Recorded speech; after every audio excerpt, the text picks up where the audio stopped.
California Senator Kamala Harris took to her Twitter account Saturday, asserting her ignorance about the Constitution and healthcare.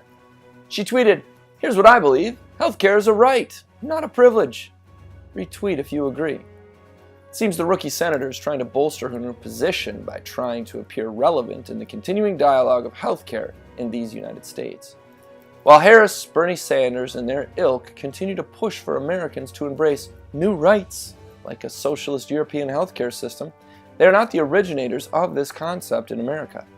Franklin Roosevelt, in his annual address to Congress, set the nation on this path. Here's what FDR said in that speech. "This republic had its beginning and grew to its present strength under the protection of certain inalienable rights, among them the right of free speech, free press, free worship, trial by jury, freedom from unreasonable searches and seizures. They were our rights to life and liberty." Now, up to this point, Roosevelt has said nothing amiss. He is describing the God-given rights that are the subject of the first 10 amendments to the Constitution, the Bill of Rights. But listen to what he says next. "As our nation has grown in size and stature, however, as our industrial economy expanded, these political rights proved inadequate to assure us equality in the pursuit of happiness. So to speak, we need a second Bill of Rights, under which a new basis of security and prosperity can be established for all.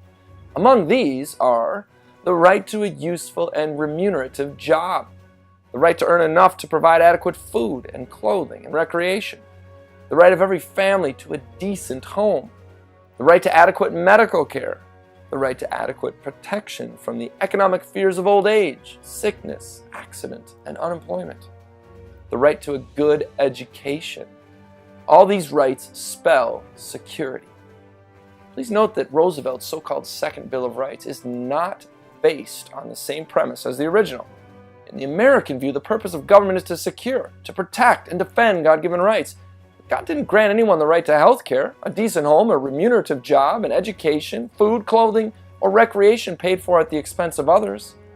Likewise, the right to not be afraid of old age is nowhere given by God. You see, in order for government to provide what the Second Bill of Rights guarantees, it must necessarily violate the real Bill of Rights by stealing the money it needs to make the phony guarantees. This is illegal because it's against what the Declaration of Independence refers to as the laws of nature and of nature's God. The Second Bill of Rights is a fraud. The Second Bill of Rights says that government force must be brought to obtain equality of economic outcome. The Second Bill of Rights reflects the premise and philosophy of the Communist Manifesto. The Second Bill of Rights led to Obamacare and Common Core. Isn't it time to abandon this dangerous course? Isn't it time to return to the original Bill of Rights? This is Jake MacAulay with the Institute on the Constitution, bringing you the American view.